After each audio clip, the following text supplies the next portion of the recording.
শুধু একবার কাউকে পাঠান, অনেক মানুষ এসব গুনাহ করা থেকে বেঁচে যাবে। একা আছেন, আল্লাহকে স্মরণ করুন। কষ্টে আছেন, মোহাম্মদ ও আলে মুহাম্মদের উপর দরুদ পড়ুন। মন খারাপ থাকলে ইয়া হাইয়ু ইয়া কাইয়ুমও পড়ুন। টেনশনে থাকলে ইয়া রাহিমও পড়ুন।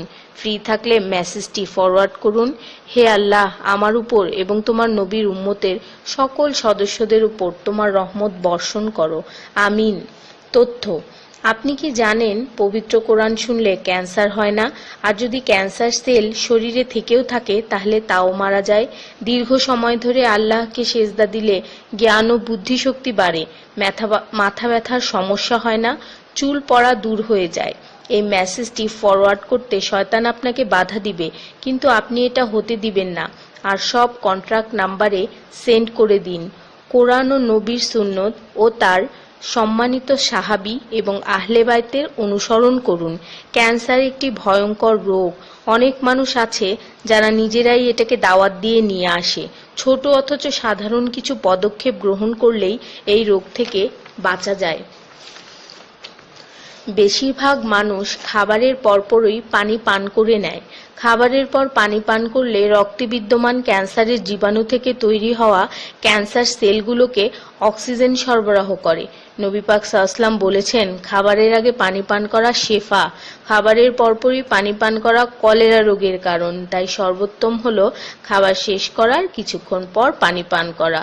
তিনি আরো বলেছেন, 1 চিমটি লবণ খেয়ে খাবার শুরু করো আর 1 চিমটি লবণ দিয়ে খাবার শেষ করো। এ কথাগুলো তাদেরকেও জানিয়ে দিন যারা আপনার কাছে জীবনের চেয়েও প্রিয়। যদি কোনো ব্যক্তি ঘুমানোর সময় 21 বার বিসমিল্লাহির রহমানির রহিম পড়ে, আল্লাহ তখন ফেরেশতাদেরকে হুকুম দেন এই ব্যক্তির প্রতিটি নিঃশ্বাসের বদলে নেকি লেখা হোক। আপনার মোবাইলে যত নাম্বার সেভ করা আছে তাদের সবাইকে এটা ফরওয়ার্ড করুন, আর তখন দেখবেন কত মানুষ আপনার কারণে বিসমিল্লাহ পড়ছে। শেফা আর শেফা। রোজ একটা করে আপেল, নো ডক্টর। রোজ 4টা বাদাম, নো ক্যান্সার। রোজ একটা লেবু, নো ফ্যাট। রোজ 1 glass milk, no bones problem. রোজ 12 গ্লাস পানি, নো স্কিন প্রবলেম। রোজ 4টা খেজুর, নো উইকনেস। রোজ 5 ওয়াক্ত নামাজ, নো টেনশন। রোজ কোরআন অর্থসহ তেলাওয়াত, happy and happy. So don't stop forward please. স্কিনের জন্য অজুর পানি, হার্টের জন্য কোরআন তেলাওয়াত, স্বাস্থ্যের জন্য নামাজ, আর খুশি থাকার জন্য আল্লাহর জিকির করুন।